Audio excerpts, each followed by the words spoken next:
back in 2018, we went from the no-cut policy to the current participation policy.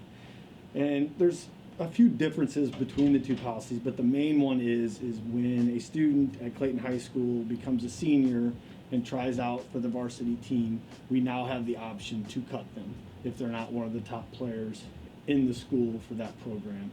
I was approached by a group of 8th grade families at Whydown.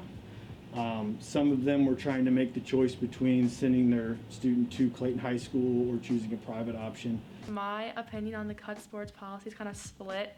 So I'm against it in the idea that it's gonna, there's some kids who don't have the skill set to play certain sports, but they want to learn how to play the sport. So I think it's a great opportunity to get them to learn how to play the sport.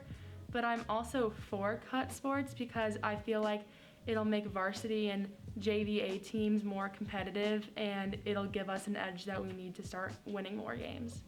I am for it, but it's kind of stressful for those who aren't really that good at the sport. If you look at fall specifically, which we're just ending, really the only sport we would truly cut in at this point, the only two sports which have large numbers showing up is boys soccer and girls volleyball. Create that competitive culture within those programs. I wish for basketball that we did, because there are people that come to tryouts and it's just